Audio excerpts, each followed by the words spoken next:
Welcome to Her Story of Success, a podcast featuring stories from influential women trailblazers and business leaders who have defined and pursued their own versions of success and fulfillment.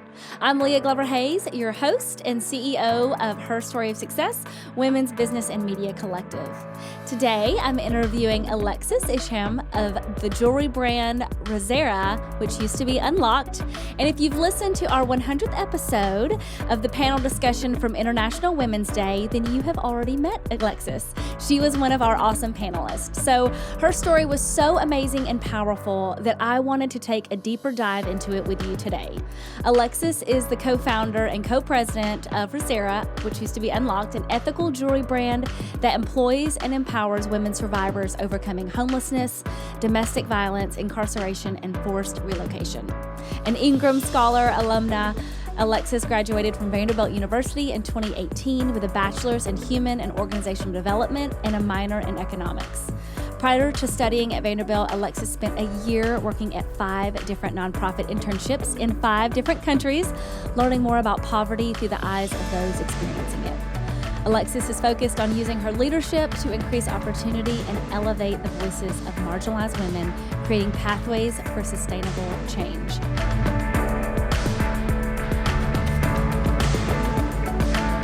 I am so honored and excited to have you, Alexis. Thank you so much for joining. Thank you. I'm so excited to be here. Yeah, for those that maybe didn't listen to the 100th episode yet, they'll go back and re-listen to it. But share with us where your business is today, kind of who you are, and then we'll dive into your amazing story. Yeah. So, like you said, Resera, previously known as Unlocked, we just rebranded. We are a jewelry brand that employs women survivors overcoming a few different difficult circumstances. And we are based out of Nashville. It's kind of a jewelry manufacturing studio, really. So we started with, beads and all that stuff we can talk about, but now we do lost wax casting. And so we use 100% recycled sterling silver to make different fine jewelry pieces that we melt down literally in our East Nashville studio. And the women we work with are the people who actually make the jewelry that we end up sending out. And so we sell mainly online, but we have a few different fun partnerships that we do too for sales. And Fun. It's been really fun to see how it's grown. Yeah, let's talk about that fun partnership that just recently launched. Yeah, so we are super excited about it. We just this past week launched with Lauren Atkins and Love One International for a little I know they're so lovely too. Like genuinely, they are great people. So it's been really fun to get to know them through that process. But yeah, we launched a exclusive collection, I guess, with them for 2 new jewelry pieces. I'm actually wearing one. I don't know how well you can see it. I love it. And it's 2 necklaces. it's a lock, correct? Yes, yep. It's a little lock and a key, which is hilarious because we've been Unlocked, the name of the company, for 3 years, and then changed the name and immediately launched a lock necklace. So I don't know what we were thinking, but that's okay. I love it. But what does Resera mean? It actually means unlocked in Latin. So you're we still still have there. that Yeah, it's still there. Yes. And yeah. why did you change the name? What was the desire for that, or the driver? Yeah, there were a few things. One was just honestly e-commerce branding. We're trying to compete more in the e-commerce space, and it was easier for SEO to have a less common word than unlocked. That's just, there's so many things Right. out in the world that have unlocked. We wanted to be able to own the domain name, all of that. Honestly, also, we just liked the name Resera. I think it kind of is nice and balanced, and was something that we felt like we could brand a little easier than Unlocked, which has immediate connotations of locks or maybe prison, things we Right. weren't trying to necessarily connotate. Yeah, I love that. So I do want to talk a little bit about your incredible journey to founding a company from just, getting to know homeless people in Nashville and just having this kind of wild, crazy idea. So take us back and really when you were in college, share with us a little bit about where you were and what led up to you actually starting a company. Yeah, it's a pretty interesting story if I do say so myself. It is. So I think when we it's first unique, talked, at least. I think I said wow at least 25 times. I said wow as it was happening. It was not what I expected to happen with the last few years of my life. But yeah, so I'm a Nashville native and went to Vanderbilt, like you had mentioned. And so the end of my sophomore year, I was diagnosed with Lyme disease from a tick bite. So super unexpected, and ended up having to take a medical leave of absence during that time. And honestly, I just felt called to start walking around downtown Nashville and befriending people experiencing homelessness. I had already volunteered a pretty decent amount with different nonprofits in the area, especially as a Nashville native. But I really wanted the chance to like form real friendships and connections. And I obviously had the time because I was not doing anything other than getting medical treatment. Yeah, and so I started walking around downtown and just honestly formed really genuine friendships with people that I still talk to today. And it was through some of those conversations that I started thinking like there should be a company that exists to employ people coming out of homelessness while simultaneously helping them address barriers that they might be facing.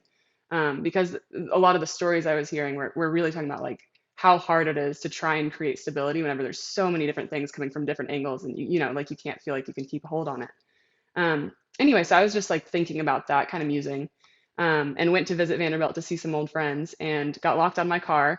And so I was sitting on the side of the road, just like waiting on my mom to come bring spare keys. Not a glamorous moment per se, but I was sitting there, and a guy I'd known freshman year, like from the same dorm building, walked by, and honestly was just being nice. And he was like, "Hey, I heard you're out of school. Tell me what's going on." So I'm talking about Lyme disease and all of these new friendships that I've started forming with people living on the streets.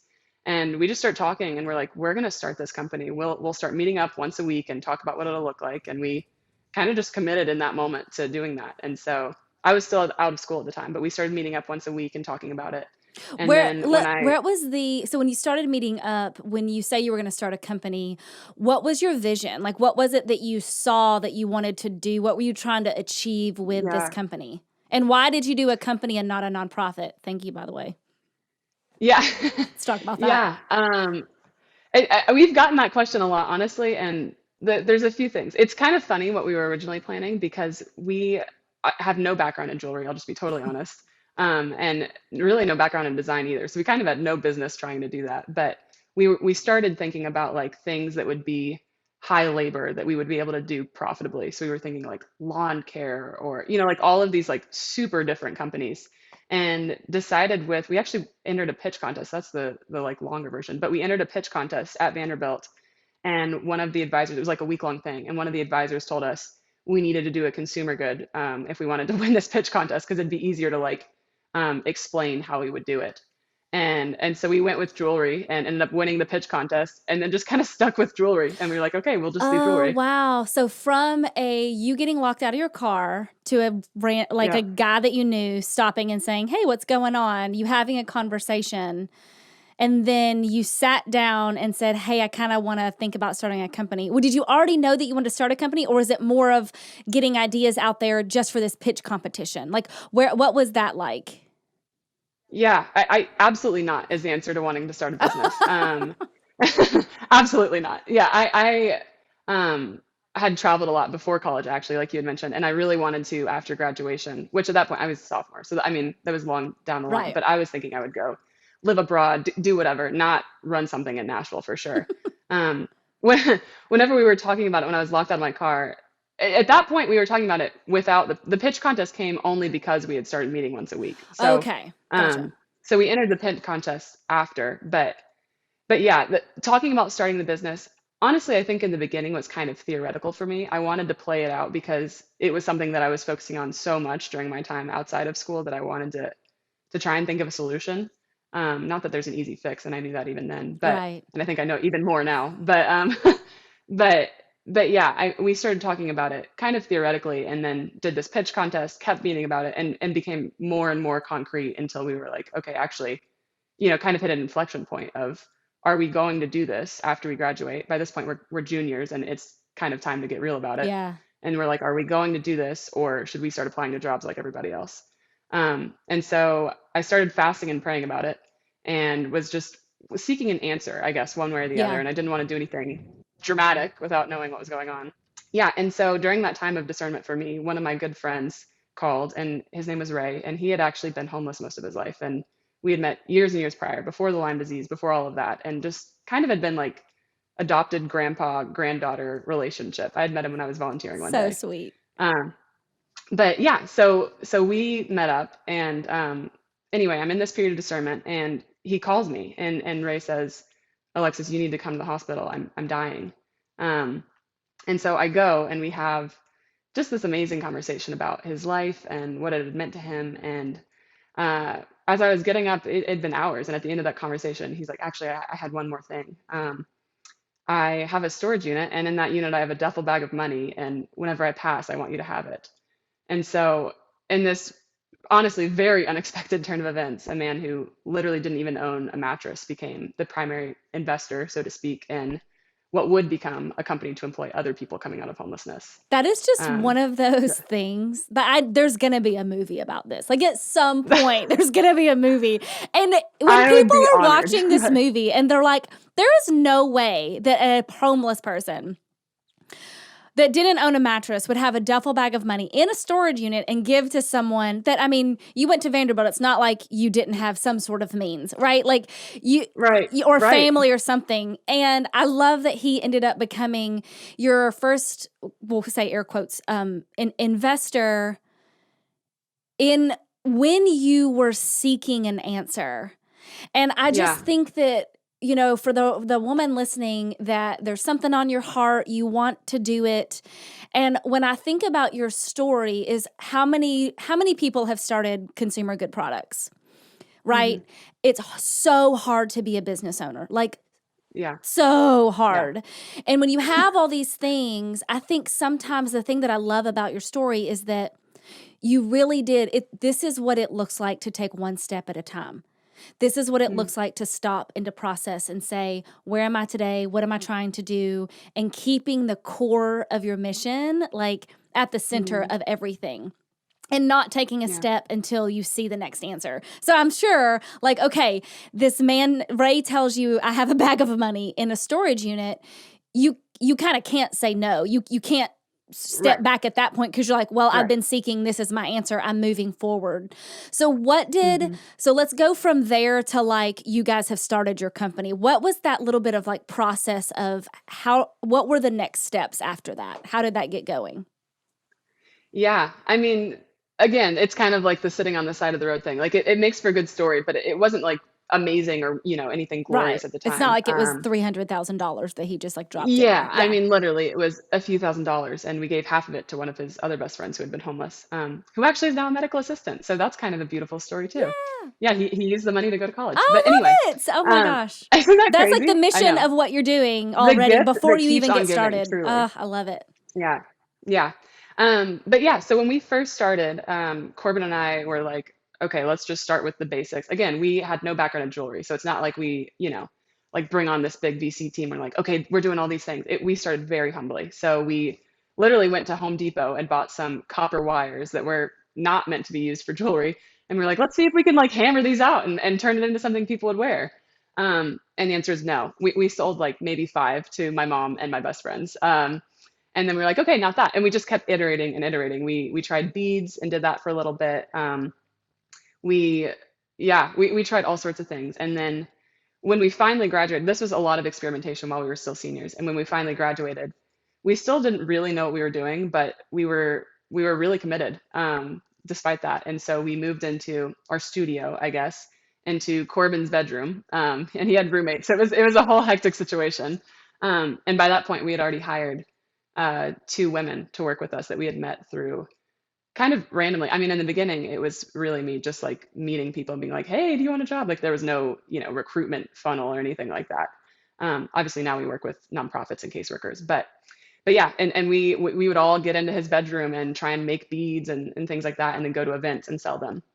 And then actually, this was another time of fasting and praying, but I was like, okay, we need to get out of this bedroom. Let me like look for an answer. And Ryan Lasore, who is the executive director of Community Care Fellowship, just happened to reach out to me via email and was like, hey, I heard about your company, which is crazy to me now because in retrospect, I'm like, what company? I mean, we were like in a bedroom with four people, but regardless, he reached out and was like, hey, like I heard about what you're doing. I would love to talk more about it. And so we went And and what met was with the name him of his and organization? Community Care Fellowship, Community Care CCF Fellowship. is for Okay, short. cool. Yep. They are a nonprofit in East Nashville that is, I mean, they do a lot, but they're mainly a day shelter and they have hot meals and warm showers and over-the-counter medication. Anyway, and so we went to their space and really fell in love with what each other was doing and recognized ways that we could really help each other grow. And so we moved our entire operation into the back of CCF, the nonprofit, and started to really lay some roots that way. And that's when we started getting more into events and got a website, for goodness sake, and all of that kind of stuff. And then I would say it was a few months of that before we were like, okay, we were still very small, but at least to the point where we were thinking, if we want to really scale, we need to do something different. And so that's when I would say that was probably the biggest risk other than the first one, which was obviously going full time. But we decided to invest in a process that, again, we really didn't know much about, but called Lost Wax Casting. And so we got our own studio in East Nashville and invested in all of this equipment so that we could basically use 3D printers to make molds of products and then melt down metal and pour it into the molds. And then that's what we would, file and polish and whatever and sell. So far more industrial than a lot of the beaded products we had been doing. And But where did the funding, so you said that you invested, so where did the money come from to actually make that investment? Was it out of your yeah, pocket? Were you getting paid yet? Like, what did the kind of the finances around that look like? that's kind of a funny story too, actually. So we were not paying ourselves at that Okay. point, and didn't. I mean, the duffel bag money had by far run out by that Yeah. point. There wasn't a whole lot to go around, and so it was kind of a lucky move and a fateful move in some ways. But we ended up meeting the CFO of a larger ethical jewelry brand and just ethical fashion company, I guess, in Nashville, and talked with them a while. And they were just really being nice and showing us around and showing us how they do things. And Corbin and I, in this moment of like, we need to figure out something big to do, asked if we could have a meeting with their entire executive team and basically brought them a pitch of how if they would give us some of the upfront money to invest in this equipment that we would start making them jewelry, and basically they could outsource their products more ethically and efficiently than they currently did. Awesome. And surprisingly, they went for it. And so, yeah, And we they had a we similar model also where they were hiring women to empower them also, correct? So that was a good piece of it. yes, Okay. Very it cool. was yeah Yeah. yeah. So it worked out really well. Yeah, I want to pause on that for a second because there's so much conversation right now about women getting funding.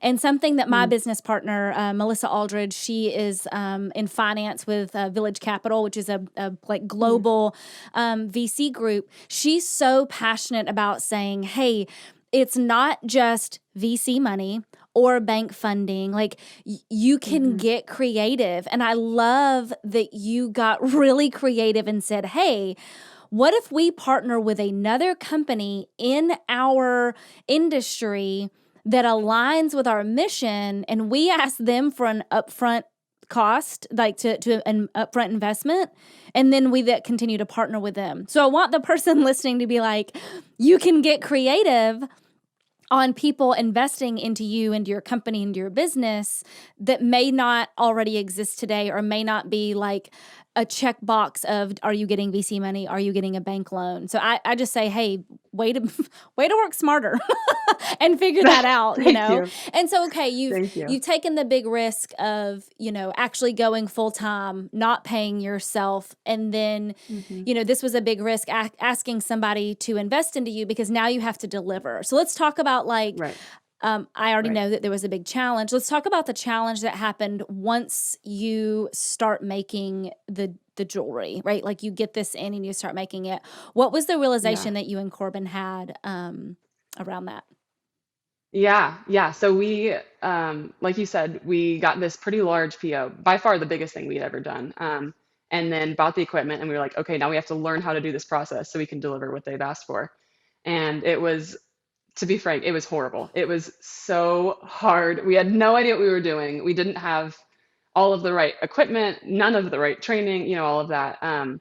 But we were like, we have to deliver. I mean, there is no option. What was it that made it hard? Physically, it was legitimately kind of painful because we had to use little like they're like spinning wheels basically, and that's how we would like polish the Little things. grinders. But we didn't yet know all of the tricks of how to not make it hot, so we would burn our fingers like Oh, over and over physically. and over. Yes, and it was just kind of that paired with the realization of like how much more there was, where we're like, oh my gosh, we have to do thousands of these, Yeah. that kind of thing. And by that point, we had obviously hired more women to help us out with that, but we were trying to train on something we had no idea how to actually do. So it was really hard. And then that eventually led us to the realization of we were making everything for $12 and selling it for 8. So Mm, literally we were just forking over money hand over fist because we couldn't make them profitably yet. Um, and it was right then that COVID hit. So it's kind of funny. We were like, this is the worst thing that's ever happened, and then COVID hits and we're like, okay, this is the worst thing that's ever happened. right. You're Um, like, wow, it actually got so worse. How did that happen? yep, we were wrong. Yeah, How many women have faced that? Or I mean, men and women faced that in 2020. But absolutely. that ended up. How did that end up being a blessing? As it turns Yeah, out. yeah. So we ended up having to furlough everyone, and we were actually very blessed already in that I didn't even mention this part, but aside the employment, we have the program that we try and provide holistic care for all the women we work with. So we had gotten master lease apartments for everyone, so everyone was already in housing, and that is probably one of the biggest blessings of that entire thing is everyone was in secure housing whenever they had to get furloughed. Well, and I want Um, to go back while you're explaining this for the person listening.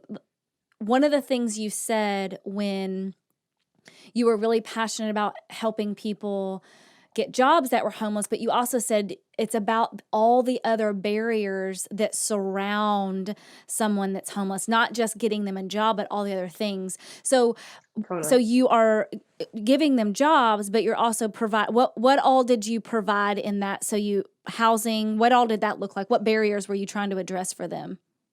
Yeah, yeah. So we're continually adding on because we're so excited about all the things we can do. But what we offer at this point is housing, which is probably the most exciting through CCF, the nonprofit I That's mentioned, and huge. Urban Housing Solutions. Yeah, so two nonprofits that have kind of come together to help us offer that.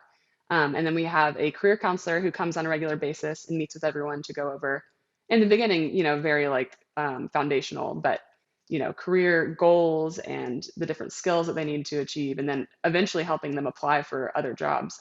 Because our goal is that everyone we work with will move into a home and job of her own before she ends up leaving us and graduating, I'm basically. gonna cry. That's So we amazing. have that. Yeah, and then we have a financial trainer who meets with everyone regularly and goes over obviously budgeting, savings, and credit building.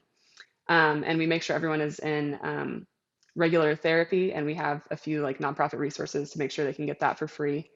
And we're about to start working with a like health specialist, which I'm super excited Oh about. my gosh, that's Um, awesome.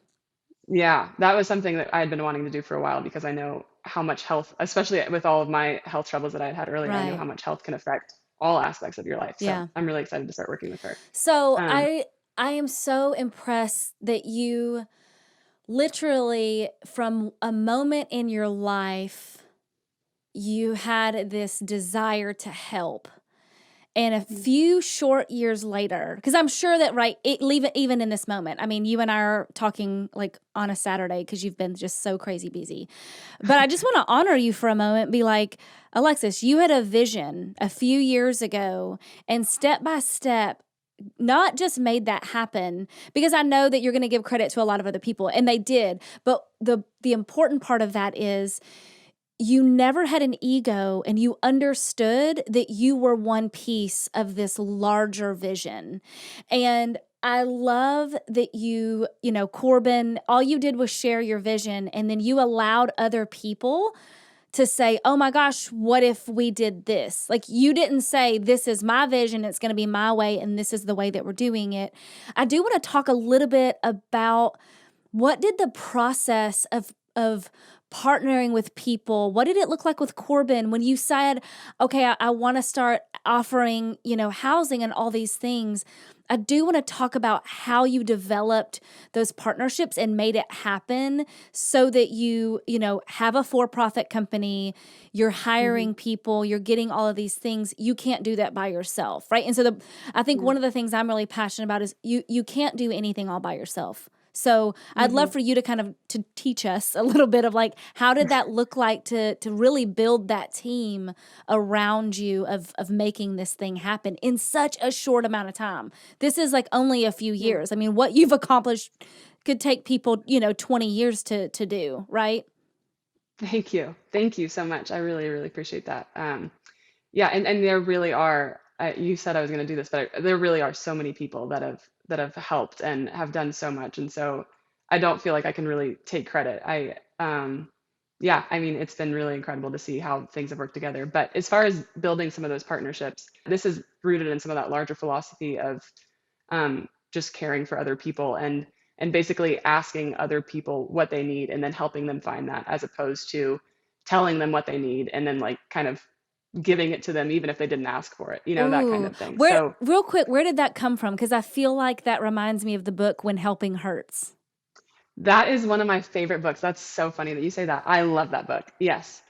I learned a lot of that through the gap year that I took, actually, even before college, because that's when I had spent, like you had said, the 5 nonprofit internships in 5 different countries. And so, especially at that point, I was 18, so it was pretty humbling to just walk into nonprofits and basically say, okay, what can I do? And kind of fit myself into it. But I think over and over again, that message kind of subliminally was hammered into my head of the best way to help someone else is to figure out what they need and be there for them and support them and not kind of come in with your own ideas and Mm. force that on them. A lot of the programming that we've done has been through, we do one-on-one interviews with all of our makers every month. And so that's when, I mean, the one-on-one is mainly so I can get like more honest feedback, but it's about different things that would be really helpful for them or things we could do better, stuff like that. And that's really where we come up with all of our funding is figuring out a lot of the common patterns and then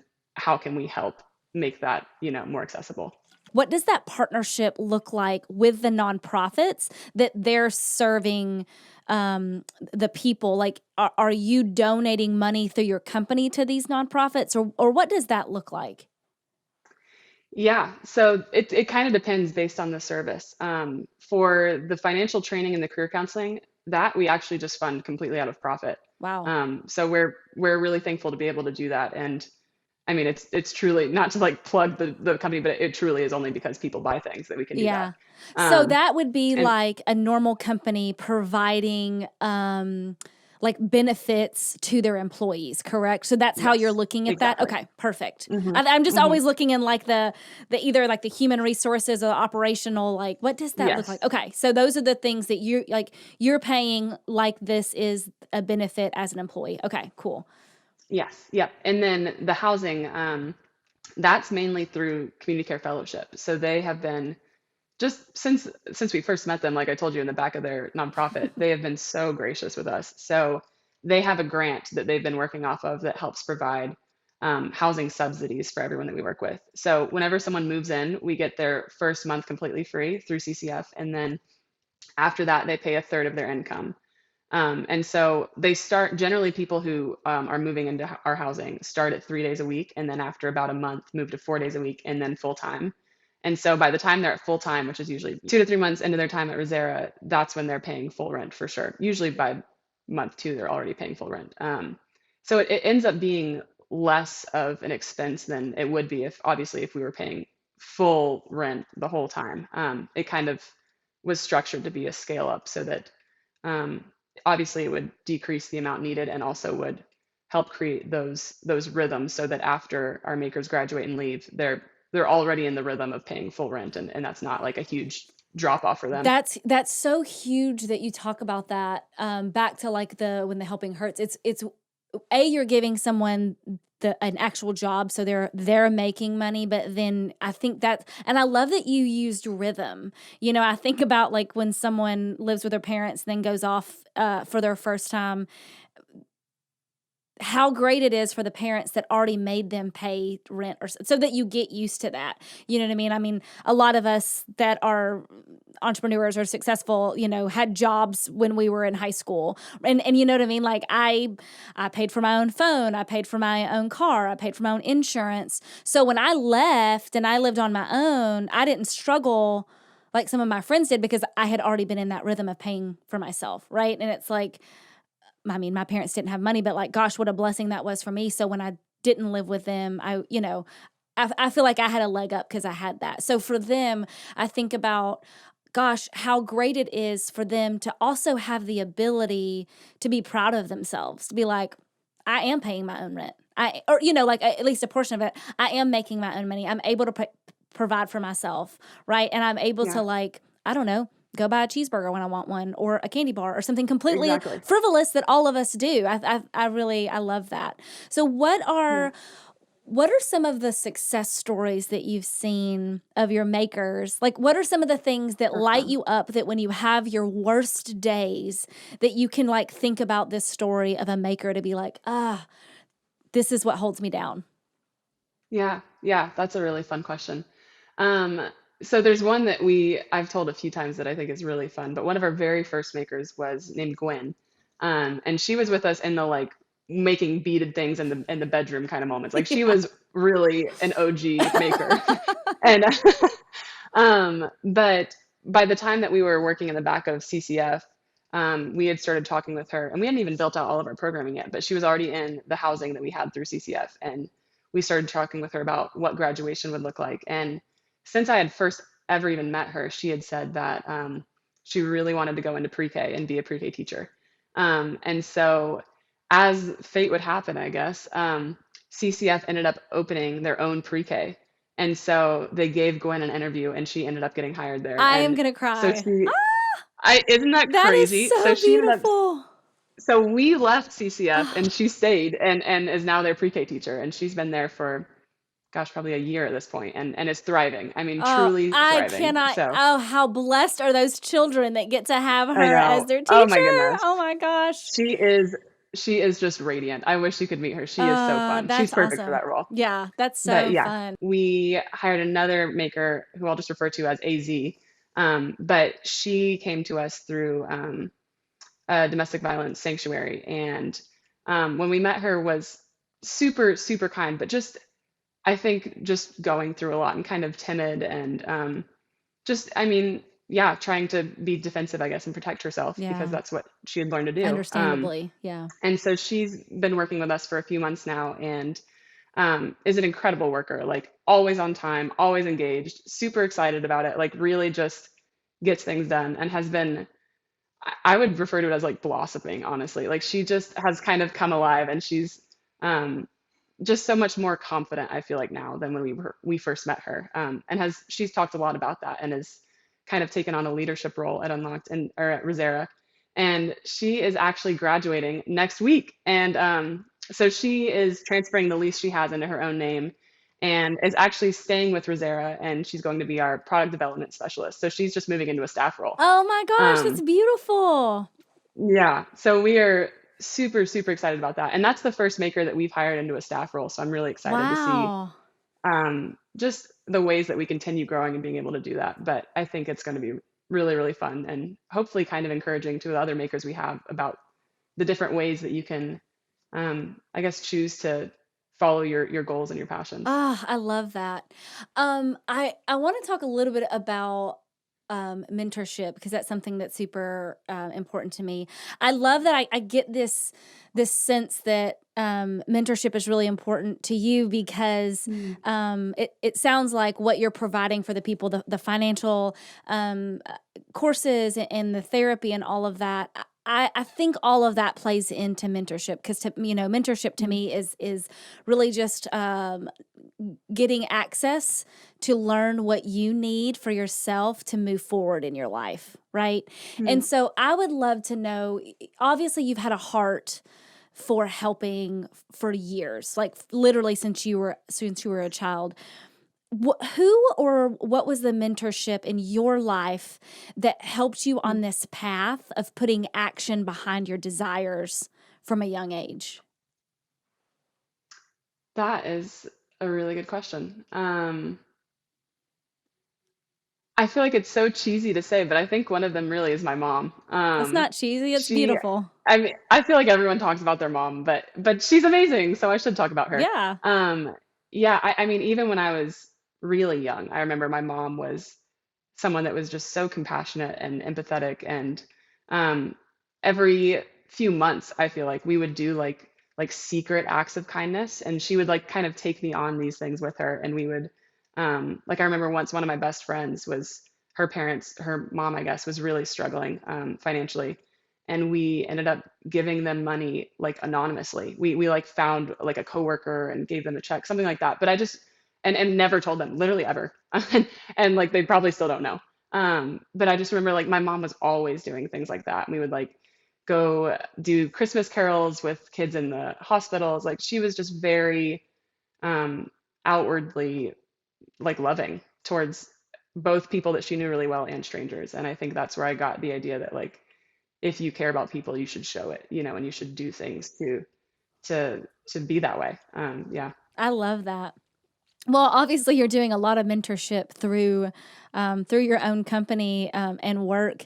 Is there anything that any advice that you would give to someone that's kind of on this journey, trying to figure out what their passion is and how they're going to Mm. pursue it? Yeah, I would say the best way that I've found to really test some of the things is to start actually doing them and then seeing how it goes. Not necessarily like going crazy and investing in equipment, Right. like you don't need to make like You risky started decisions. super small. Exactly. Start small and see how it is and then continue from that. Kind of what you were saying about like I wouldn't try and, take a huge leap before I had at least crawled and just Mm, take one step at a time and see where it takes me. Um, I've said this a few times, but I really think that um, meeting in whatever context you can with people who are really different than you oftentimes challenges your viewpoint and will help you be more creative and think of different things and probably be more empathetic. I mean, I know for myself personally, I would have never started Resera had I not started by just befriending people experiencing homelessness through that kind of um, I don't bizarre period in my life, I guess, of having Lyme disease and all of that. But yeah, I think it's whenever we start to really just sit beside people who are going through different things in life that we can understand what they're going through. Maybe not ever having gone through it ourselves, but we yeah. can at least hear their side of the story and try and be there for them, whatever that may look like. Yeah. I want you to talk a little bit about the challenges, like the real Mm. challenges that you faced that either almost made you quit or made you question whether you had what it took to actually follow through and do this. Yeah, there have been many of those times, honestly. Yeah, I think Corbin has always been the more unwavering of the two of us, I would say. For whatever reason, is always ready to do whatever it takes. And there have been many times that I've been like, this is too much, and we should just go get different jobs, and that'll be that. Honestly, um, yeah, I think one of them, we actually stopped talking about this, so I'll pick back up where we left off. But whenever we were making the things we were selling for 8 and making for 12, that was one of the periods that was really hard, honestly. That was a tough time because my boyfriend at the time, now my husband, but he's in the army and he was deployed. Um, COVID hadn't quite hit yet whenever that started, but it was a pretty hard season for me. And I remember just feeling every day like, oh my gosh, like why are we still doing this? Like we just need to stop. Like it's not worth it. Um, and this was right after the really like exciting moment of we convinced this much larger ethical brand to give us money, all of this good stuff, and then it just like plummeted, and I was just like, I hate this. Um, and I would say it was honestly probably a few months before we kind of came out of that. We're able to start making things profitably, thank goodness, and move forward. But I think there have been a few times like that for various reasons. We had one maker who um, yeah, had kind of a breakdown and ended up having to go stay at a psych ward, and I think is still there. So that was a really hard time having to walk through that with her. There have been a few that were tough, really tough. Um, and and sitting where I am now, obviously don't outweigh all of the exciting and the good things that have Right. happened, but it's not to say they didn't exist. Right. And I think that's part of entrepreneurship, no matter what you're doing, that there are going to be really high highs and really low lows. Yeah. So do Um, you think you could have gone through it by yourself, like without oh my Corbin? gosh, no. Absolutely not. Absolutely not. No. Yeah, for anyone who is considering starting a company, I highly recommend a co-founder. Yeah. That comes with its own challenges at the time, obviously, because you'll have different ideas on how to do things and different perspectives. Yeah. But at least for Corbin and I, that has absolutely made the difference between continuing or not. Yeah. What's it looked like? Like, give us an example of a time that you guys had an actual real disagreement and It's funny because we're both fairly passive people. We've never had like a legitimate fight disagreement, which is I know not the case for a lot of co-founders, and so we're lucky in that way in some ways. Maybe it'd be good for us sometimes to just like cut Get it it off, but we out. we really never have, truly never. Yeah. Um, but yeah, I think, hmm, I think in the really early days, one of our disagreements was about the dynamics that we should have with makers Mm, and that's a big um, one though. like boundaries, honestly, social boundaries. And I'll just be upfront and say I have always struggled with boundaries. I mean, and I mean, it kind of makes sense. I started the company because I was walking around downtown, like befriending people, Right. but I like find myself oftentimes taking this like very personal role with people. And I think that was something early on I had to realize that I had to kind of dial back a little bit for the sake of um, sustainability, honestly, for myself. I was getting really emotionally burnt out with some of the things I'd even mentioned with, people going through really hard times that I couldn't control. Um, and I think it's also just, I mean, bad from a company perspective. Like it's kind of inappropriate to take on like a daughter role with someone that you're supposedly managing. Um, but that was something that we had to work through where I think I was wrong, honestly, that we had to talk about. And he was like, I think you're getting too involved in people's lives. And I was like, at the time, like, no, we have to like, be able to like really walk beside, we're all equals and all of this. And I still believe that, but I think there's a way to maintain, A like professional healthy dynamic. boundaries. Yeah. Totally. For the sake of you and for the other person. Yeah. Well, kudos Yeah. to him for like being brave enough to say, hey, like, and to call you on it. Like that's a Yeah. hard thing, like to have a business partner and have to, call them on something, and be like, hey, this Yeah. is a discussion. This isn't. That's awesome. I love that. Well, I know we only have a few more minutes, so I wanted to give you a chance to tell everyone where we can find you and your amazing products. Yes, absolutely. Yeah, so you can go to www.resera.com. So it's Resera. And our Instagram is at underscore Resera, and our Facebook is at Resera. Awesome. And then last question is, how do you define success today? Hmm.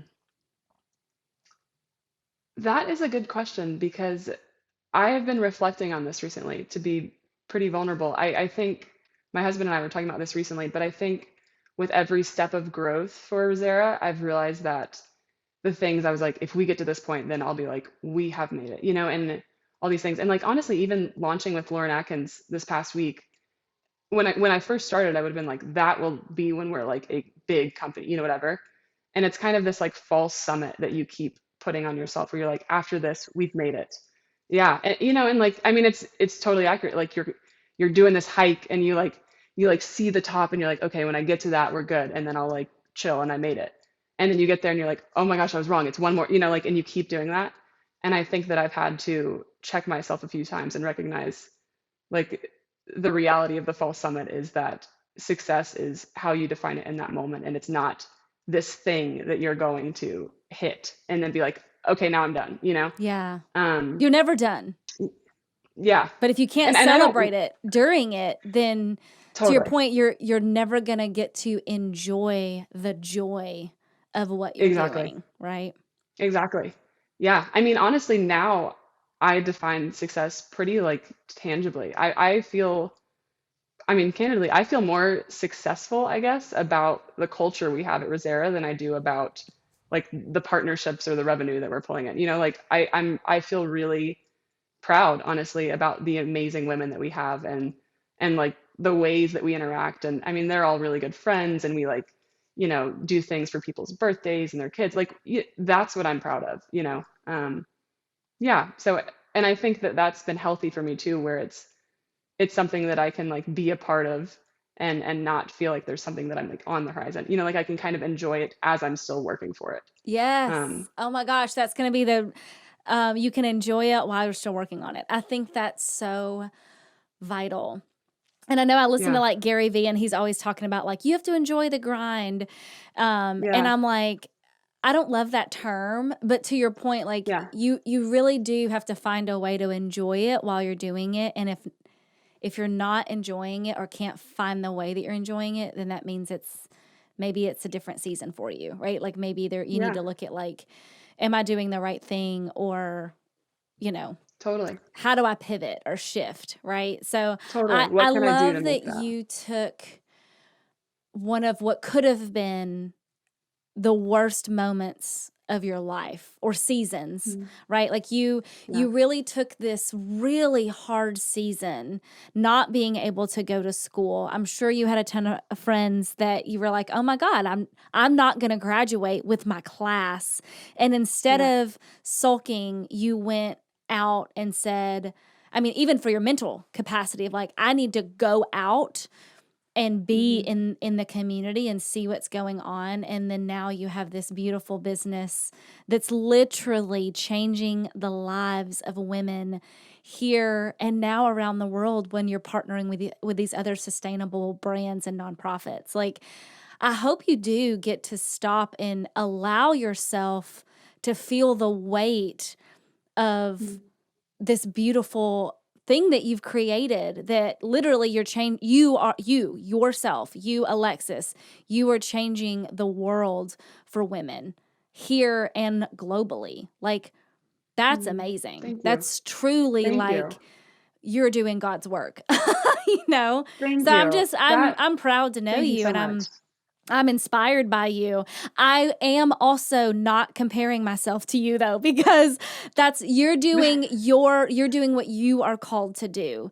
And I think Thank that you. that's something that's very dangerous if those of us that are Hmm. listening to be like, "Oh my gosh, but she's done so much more than I have." And it's like, "Yes, but Hmm. you're doing what you're called to do, and I'm Hmm. doing what I'm Absolutely. called." And I get, have you ever found yourself comparing to other people and getting trapped in that yourself? Yeah.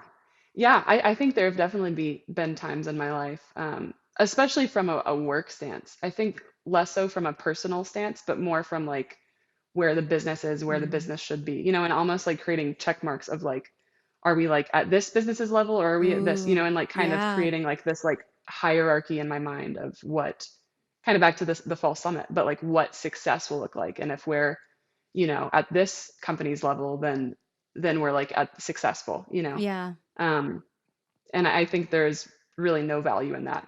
There's To what not. you were saying, like, Yeah. And I mean, and think about like even when you were in the moment that you got that great contract with the sustainable company, but really you were losing money. So sometimes when you compare your business to another business, you don't know what's going on the inside. You don't know that they might totally. be in trouble or hurting or really, suffering as founders. So I think it's Yeah. beautiful that you really focus on enjoying the journey that you're on and really saying, I did get to this summit. Let me take a moment and just look Mhm. out at the beauty, even though I have really far to go. Like, look how far I've already come. And let me, like, I Yeah. think about literally being on a mountain and stopping at the little, they always have like the rest areas, the viewpoints. It's like, Yeah. yeah, no, let's walk for a second and walk over there and be like, wow, I might not be where I want to go, but golly, where I'm at is gorgeous. Like this view. Mhm. I'm over the Mhm. fog, or like, wow, let's Exactly. enjoy the foliage that we're seeing. I do like to hike. So I like literally, Yeah. literally try to like think about that. So I was gonna say this is very tangible. I like this. This is meditation. people that are not outdoorsy are like, oh my God, Leah, no. But yeah, No, no, I'm with you. I love it. so fun. Well, I've enjoyed this conversation. I just appreciate all I the have wisdom. thoroughly enjoyed this. And yeah, would love to just keep following up with you. Thank you so much for being with us Absolutely. today. Thank you so much, Leah. Thanks for joining me. To subscribe, click the circular icon, and to watch the latest episode, click the video on the right. If you listen to podcasts, check out Her Story of Success on your favorite podcast platform. See you next time.